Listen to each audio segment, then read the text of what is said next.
आ रही हैं। इन्होंने मैथिली उपन्यास का भी जिक्र किया।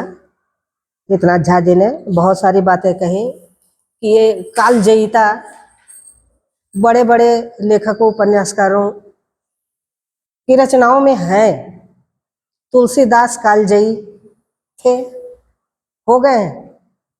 जब तक लोग रहेंगे रामायण रामचरितमानस को पढ़ते रहेंगे, उसको आत्मसात करते रहेंगे। उसी तरह प्रेमचंद को पढ़ने वालों की भी कमी नहीं है। प्रेमचंद का जितना भी साहित्य है, जितनी भी कहानियां हैं, वो इतनी स्पष्ट और इतने सरल शब्दों में है कि प्राइमरी स्कूल से लेकर कॉलेज तक उनकी कहानी ईदगाह कोर्स में है, कोर्स में है। हाँ, सीधे एमए तक है। उसका ढंग अलग है आप सोचने का, लेकिन एक बच्चा हामिद के विषय में क्या सोचता है और एक युवा क्या सोचता है हामिद के विषय में, इसको समझने के लिए प्रेमचंद ने ईदगाह जैसी कहानी की रचना की। सचमुच कालजयी रचनाकार हैं वे। और मैं थोड़ा सा यहाँ पर उनकी स्त्री पात्रों के विषय में थोड़ा सा प्रकाश डालना चाहूंगी। मैं हामिद कहानी की ही बूढ़ी दादी अमीना को लेती हूँ, जो बिन माँ बाप के बच्चे को पालती है। वो दादी है और वह बच्चा जिद करता है। ईद जैसा बड़ा त्योहार, सबसे बड़ा त्योहार आता है मुस्लिमों का, जिसमें ईदगाह में लोग मेले में जाते हैं और तरह तरह की मिठाइयाँ खिलौने लेते हैं। और लेकिन हामिद एक ऐसा विद्यार्थी, ऐसा बच्चा है जिसके सिर पर टोपी तक नहीं है सही से, और उसके कपड़े भी नहीं है, नए नहीं है। वह सिल करके सिले हुए कपड़े किसी तरह देती है और कहीं से गांठ से निकालकर संदूक से 3 पैसे देती है। उसी 3 पैसे को लेकर हामिद जाता है अपने दोस्तों के साथ, और वो सोचता है कि इससे क्या खरीदूंगा। मिठाई की दुकान पर जी ललचता है तो सोचता है मैं मिठाई खाऊंगा तो ये पैसे इसी खत्म हो जाएंगे, और मिठाई क्या है, वो तो कुछ समय के बाद खत्म, कुछ है नहीं। खिलौने लूंगा तो खिलौने मिट्टी के हैं, गिर जाएंगे, टूट जाएंगे, मिट्टी में मिल जाएंगे। और इस तरह सोचते हुए जब वह आगे बढ़ता है और एक लोहे की दुकान पर जब चिमटे पर नजर पड़ती है तो उसे याद आ जाती है उसकी दादी अम्मा। इसलिए याद आ जाती है कि जब वो रोटियां पकाती है तो उसके हाथ जल जाते हैं। बहुत हिम्मत करके वह चिमटा हाथ में उठाता है और दुकानदार से पूछता है कि चिमटा कितने का है। दुकानदार एक बार तो उसको झिड़क देता है कि रखो तुम चिमटा। पुनः वो खड़ा होता है और पूछता है कि ये कितने का है। जब 5 पैसा दाम सुनता है तो बच्चा निराश हो जाता है।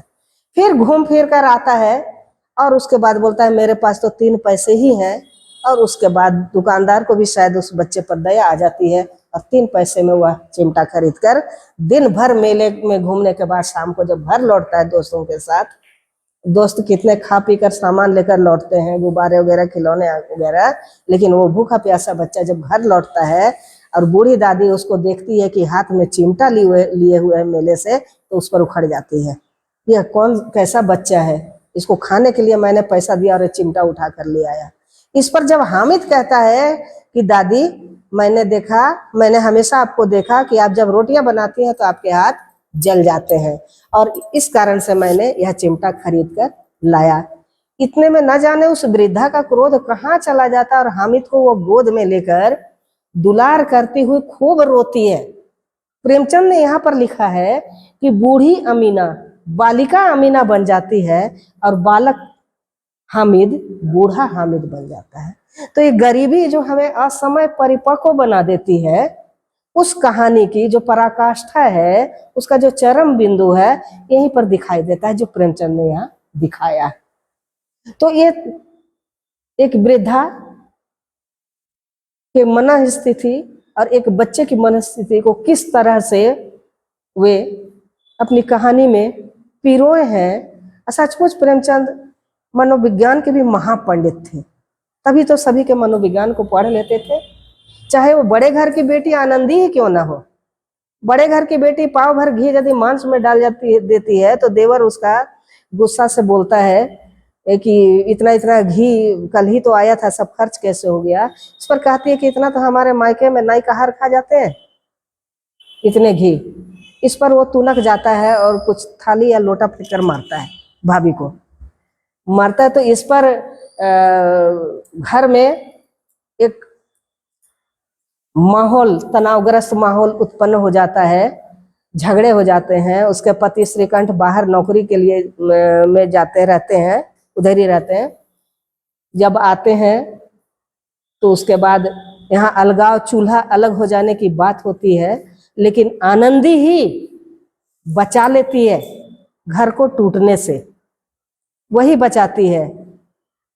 और यहाँ पर प्रेमचंद ने पुनः लिखा, ऐसी ही होती हैं बड़े घर की बेटियां, जो बिगड़ते घर को टूटने से संभाल लेती हैं, बचा लेती हैं।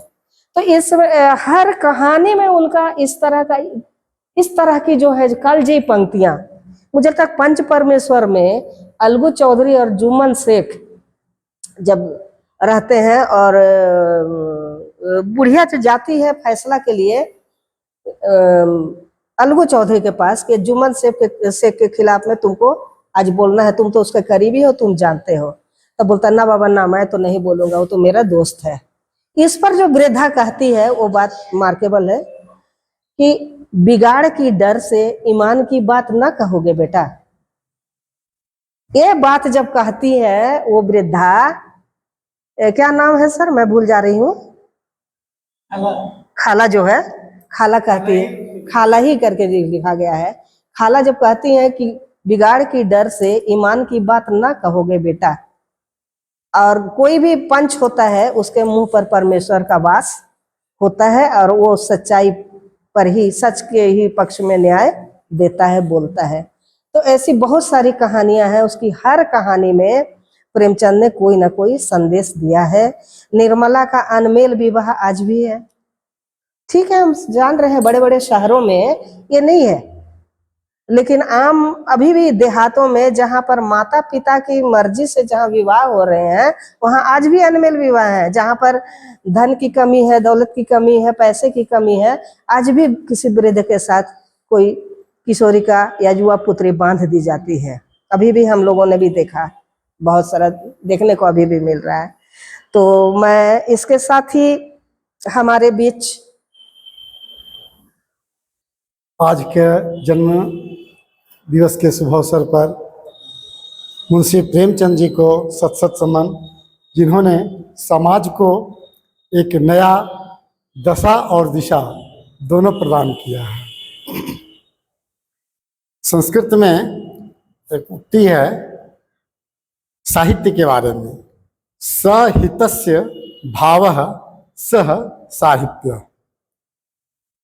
जो दूसरे के हित की बात करे उसी का नाम साहित्य है।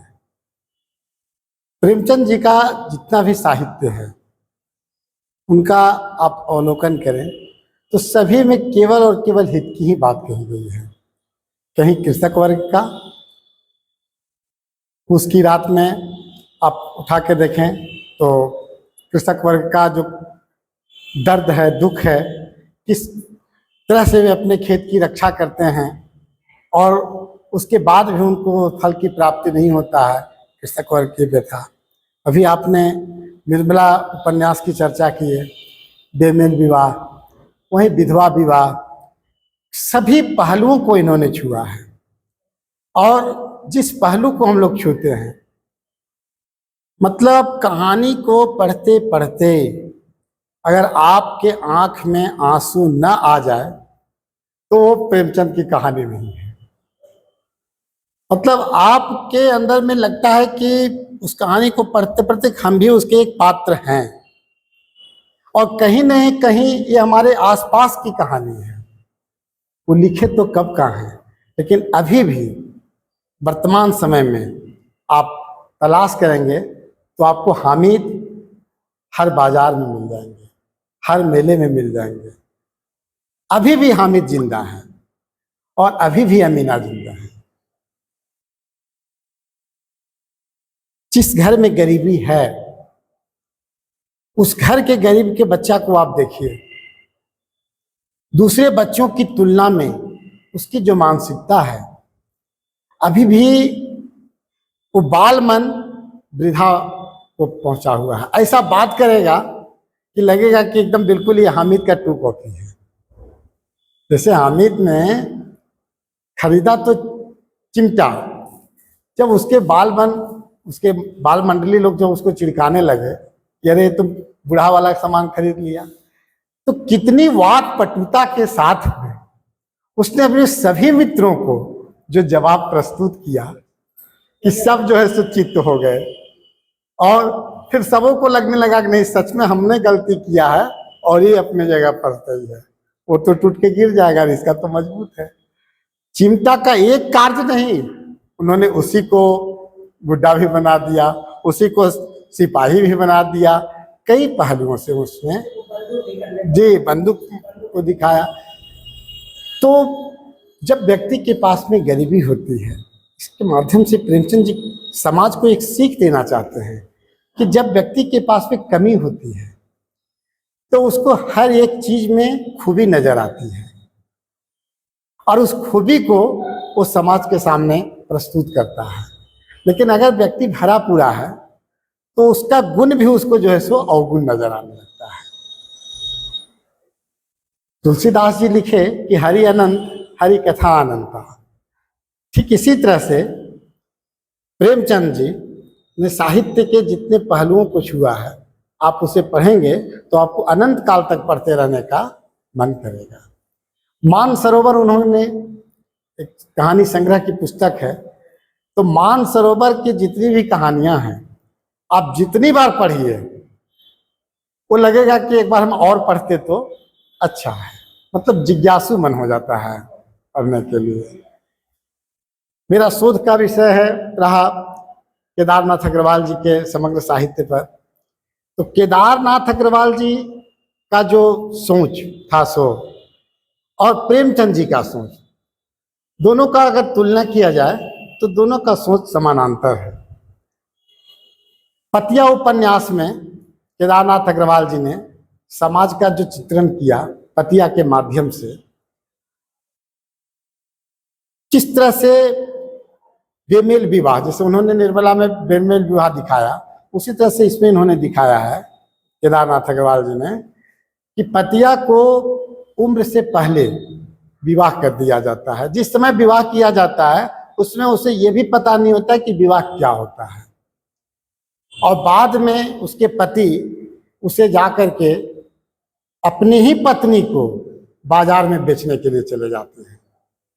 हाँ, तो अभी भी वो दृश्य देखते हैं तो अभी भी समाज में ऐसे लोग हैं जो खाने पीने वाले हैं, वो अपनी पत्नी तक को दांव पर लगाने से नहीं चूकते हैं। तो कहीं ना कहीं केदारनाथ जी का संदेश, उस पतिया का संदेश हम लोगों को प्रेरित करता है कि समाज में अभी भी जो कमियां हैं, खामियां हैं, उस खामियां को दूर करने का प्रयास करनी चाहिए। उसी के कुछ शब्दों का संग्रह है, मैं 2-4 लाइन में उसको बोल रहा हूं। प्रेमचंद जी हम लोगों को राह दिखाने आए थे। उनकी मौलिक रचनाओं को पढ़कर मन सुख पाए हैं। आज भी होरी हल्कू देखो कैसे कृषक में जिंदा है, नारी में निर्मला अभी भी घर घर देखी जाती है। डरे नहीं वो अंग्रेजों से, हरदम अपनी बात कहें, नाम बदल कर भी लिखते थे लेकिन स्वाभिमानी थे। काफी कफन कहानी उनकी दिल को चीर निकलती है, घृणित प्रथा जो थी समाज की वही लेखनी चलती थी। पत्रिकाओं में खूब लिखे थे, हंस के संपादक थे, मुंबई में 3 साल तक पटकथा फिल्मों के लिखते थे। अंत समय तक सृजन कला में लगे रहे, ऐसे मानो कभी कभी ही धरती पर जन्म लेते हैं, अपने लेखन से परिवर्तन जग समाज को करते हैं। ये हमारे प्रेमचंद जी की खूबियां हैं। प्रेमचंद जी का एक पंक्ति है कि लिखते तो वे लोग हैं जिनके अंदर कुछ दर्द है, अनुराग है, लगन है, विचार है। जिन्होंने भोग विलास को लक्ष्य बना लिया वह क्या लिखेंगे? प्रेमचंद जी की उक्ति है। तो हम लोगों को उनकी संदेश से शिक्षा ग्रहण करनी चाहिए और भोग विलास से ऊपर उठ करके समाज के निचले तबके के लोगों को ऊपर लाने का प्रयास करनी चाहिए। क्या यदि हम बीमार पड़ते हैं तो हम डॉक्टर को नहीं देखते हैं कि किस जाति का है, कभी नहीं देखते हैं, वो हिंदू है या मुसलमान। हम केवल देखते हैं कि भाई वो बढ़िया डॉक्टर है और हम उसके पास इलाज कराने के लिए जाएंगे। तो प्रेमचंद ने दर्पण तान दिखाया जग को, सब रचना बतलाया सबको, जग यथार्थ की दशा दिखाई, प्रेमचंद ने कथा सुनाई, प्रेमचंद ने कथा सुनाई। अब मैं इसके साथ ही शंकर गुप्ता जी को प्रेमचंद रचनाकार प्रेमचंद पर कुछ शब्द कहने के लिए बैठे हैं प्रेमचंद जी को याद करने के लिए। सभी जानते हैं कि दूसरा प्रेमचंद आज तक न हुआ और न होगा, सभी जानते हैं। स्कूली पाठ्यक्रम से लेकर कॉलेज तक, एमए में कुछ साल पहले विनोबा भावे यूनिवर्सिटी में स्पेशल पेपर जो था वो गबन, रचनाकार हैं हमारे देश में हजारों हुए हैं, अभी भी हैं, लेकिन स्नातकोत्तर के पाठ्यक्रम में किसी उपन्यास का शामिल होना, किसी कहानी का बच्चों के पाठ्यक्रम में, स्कूली पूस की रात हम लोग बचपन में ही पढ़े हैं किस तरह पूस की ठंडी रात में, कड़कड़ाती ठंड में रखवाली करने को पेट की खातिर बाध्य जलने देता है पूरे आलू के खेत को, और वो कुत्ते के साथ सिकुड़ कर प्रेमचंद पर बहुत सारी बातें हैं और सभी लोग जानते हैं प्रेमचंद के कुछ कुछ कहानियों को, बातों को। सब दो चार बिंदु मैं 2-4 दिन पहले कहीं आर्टिकल पढ़ा था, उसमें कुछ 2-4 बिंदु हमने नोट किए हैं। वो खोजी है, हमको अच्छा लगा, आलेख किसी का था न्यूज़पेपर में, उसी से हमने 2-4 बिंदु उठाए हैं जिसको हम यहाँ रखना चाहेंगे। प्रेमचंद तो लगभग 300 कहानियां लिखे हैं। 300 में लगभग 200 कहानियां नारी के जीवन पर आधारित है। ये बड़ा खुलासा कोई बड़े साहित्यकार या लेखक के आर्टिकल में हमने पाया। 200 कहानियों में एक आदर्श नारी या फिर नारी पात्र की प्रमुखता को रखा गया है, ये बहुत बड़ी बात है। और 100 लगभग कहानियां ग्रामीण परिवेश में उन्होंने लिखी हैं, लगभग 100 कहानियां। तो मानना पड़ेगा कि वैसे रचनाकार सिर्फ प्रेमचंद ही हुए हैं जो नारी को केंद्र बनाकर या फिर ग्रामीण परिवेश को केंद्र बनाकर अपना रचना कर्म किए हैं। इसीलिए प्रेमचंद आज लोकप्रिय हैं, और जब तक कायनात रहेगी, जब तक पृथ्वी रहेगा, प्रेमचंद आने वाली पीढ़ी हो या जाने वाली पीढ़ी भी हो, प्रेमचंद को हमेशा याद रखते हैं और रखेंगे। तो उसमें एक और ये था कि उनके जितने भी उपन्यास हैं, हर उपन्यास में नारी पात्र को बहुत सशक्त रखे हैं। हर उपन्यास में, उनके हर उपन्यास में नारी पात्र सशक्त हैं। जैसे कुछ है सुमन, सुखदा, निर्मला, धनिया, मालती, इन लोगों को जो नारी पात्र रखे हैं अपने उपन्यास या कहानियों में, भुलाया नहीं जा सकता है कभी। इन नारी पात्रों को गोदान उपन्यास की मालती, गोदान उपन्यास की मालती के बारे में लिखते हैं कि वह बाहर से तितली और अंदर से मधुमक्खी है। बहुत बड़ी बात। इस तरह किसी नारी के बारे में उस नारी का चरित्र चित्रण प्रेमचंद ही कर सकते हैं, कोई दूसरा कहानीकार उपन्यासकार नहीं कर सकता। प्रेमचंद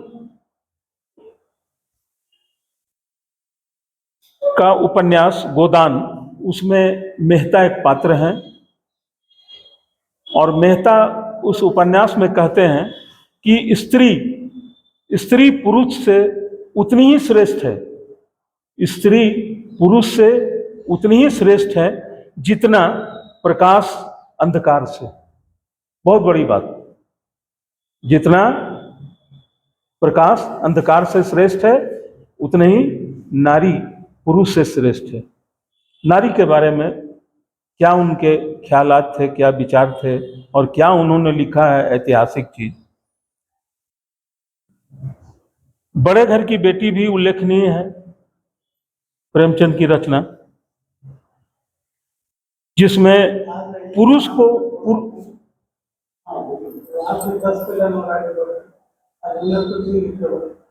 पुरुष की एक पुरुष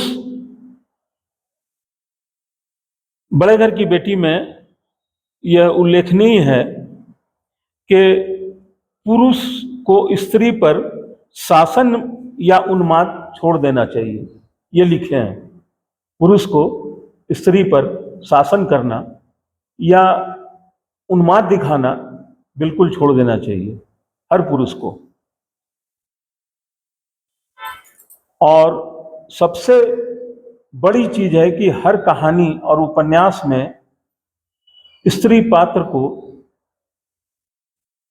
सचेत किए हैं, स्त्री पात्र की चेतना को जगाने का प्रयास किए हैं अपने अधिकार के बारे में। और मैं समझता हूं कि आज भी उनका उपन्यास या उनकी कहानी कारगर है नारी चेतना को जगाने में, नारी सशक्तिकरण में। उनकी एक एक कहानियां जिसमें कि नारी पात्र या उपन्यास में नारी पात्र को सशक्त दिखाया गया है, वो अभी भी बहुत उपयोगी और सहभागी है नारी सशक्तिकरण में। तो इसलिए प्रेमचंद बहुत महान रचनाकार या कथाकार, कथाशिल्प, कलम के सिपाही या जादूगर जो कहा गया है प्रेमचंद। हाँ, तो स्त्री विमर्श के जनक के रूप में भी इनको कहा जाता है। अपनी हर कहानी और उपन्यास में स्त्री विमर्श को प्रमुखता दिए हैं। यह भी बड़ी बात है उस रचनाकार के लिए, प्रेमचंद जैसे। उनकी रचनाओं में अधिकतर वो स्त्री के अधिकार की वकालत करते हैं। कोई भी कहानी उठा लीजिए जिसमें कि स्त्री पात्र को प्रमुखता दी गई है, तो स्त्री के अधिकार की वकालत करते हुए जरूर मिलेंगे अपने पंक्तियों में, शब्दों में, अपनी रचनाओं में, अपनी कहानी में, उपन्यास में। ये बहुत बड़ी बात है। और उस लेखक का मानना है कि आज जो अधिकार स्त्रियों को मिले हैं उसमें अहम योगदान है प्रेमचंद जैसे नारी सशक्तिकरण और नारी अधिकार पर लिखने वाले या कहने वाले, बोलने वाले उस कलम के सिपाही को वो नमन करते हैं लेखक कि स्त्री को आज जो भी अधिकार मिला है उसमें प्रेमचंद का बहुत बड़ा योगदान है। प्रेमचंद को वो मानते हैं कि वो काफी है आज जो अधिकार स्त्रियों को दिया गया है, उसमें प्रेमचंद की कहानियां और उपन्यास हर तरह से सहभागी है।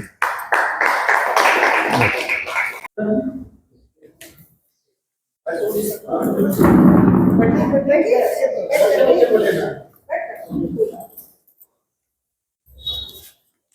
के अध्यक्ष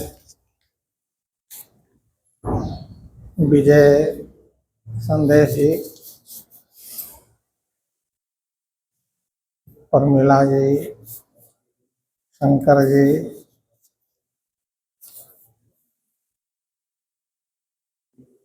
और हमारे तमाम बहनें, इस गोष्ठी में आए हुए सभी को शुभकामनाएं। आज प्रेमचंद मुंशी जी का जयंती है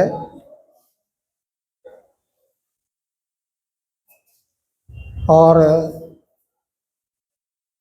प्रेमचंद मुंशी जी का जन्म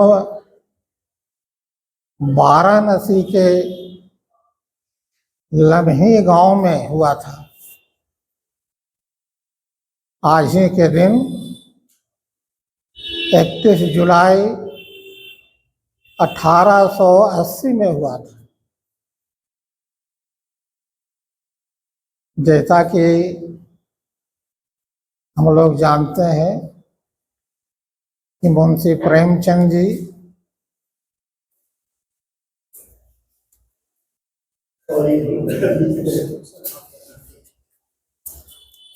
हिंदी साहित्य के सम्राट के रूप में जाने जाते हैं। उन्होंने 300 से ज़्यादा उपन्यास लिखे हैं। उनके उपन्यासों में और लेखों में गरीबों के, बेरोजगारों के, असहाय लोगों का उनके किताबों पर छाप छूटा है। उन्होंने जो अपनी लेखों में जो दृश्य दिया है, उसमें महिलाओं और जितने समस्याएं हैं उनको उजागर करने की कोशिश की है।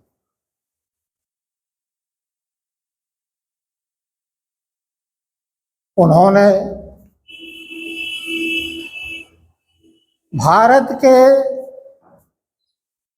जो उस समय की स्थिति थी, अंग्रेजों का जमाना था, देश गुलाम था,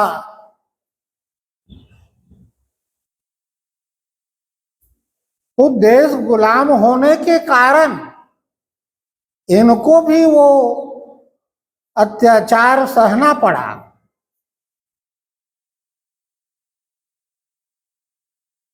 और इनको महसूस हुआ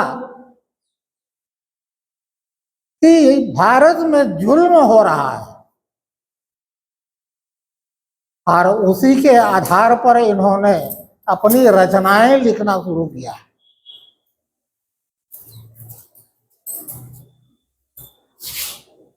इनके ऊपर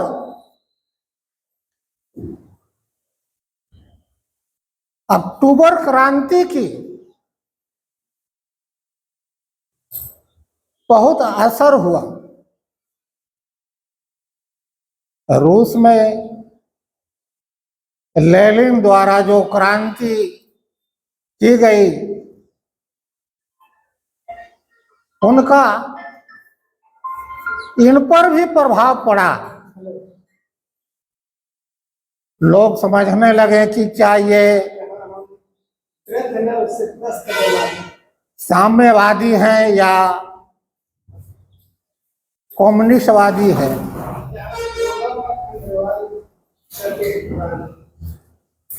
18 मार्च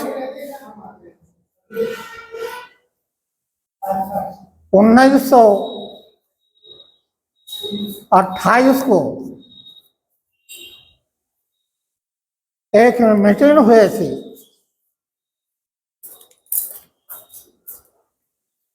और उसमें लोगों ने ये कहा कि क्या मुंशी प्रेमचंद जी साम्यवादी हैं, ऐसा क्वेश्चन है तो कि उठा। तो लोगों ने ये महसूस किया, लेकिन मुंशी प्रेमचंद जी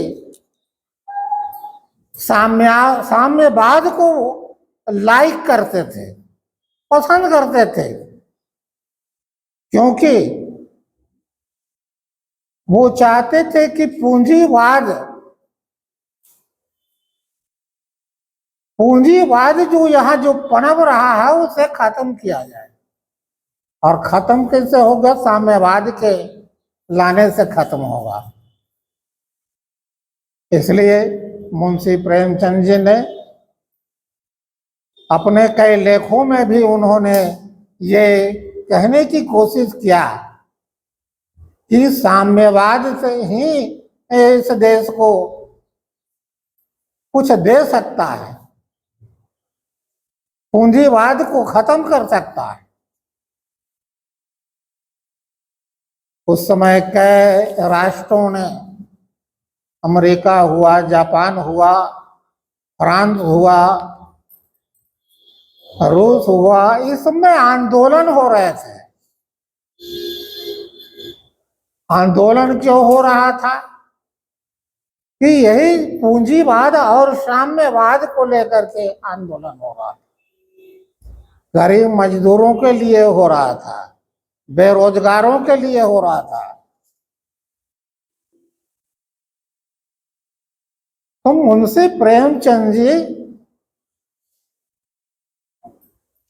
का लेख जो आया, इसी आधार पर आया कि यहाँ कितने जुल्म हो रहे हैं और कितने लोग गरीब हैं, कितने खेतिहर हैं, उनको क्या दिक्कतें हैं, ये सारे उनके लेखों पर है तो कि आता गया।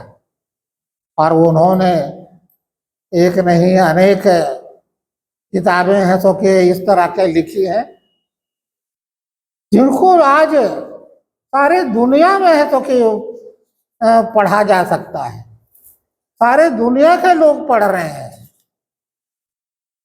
इसीलिए इन्हें सम्राट का उपाधि दिया गया। तो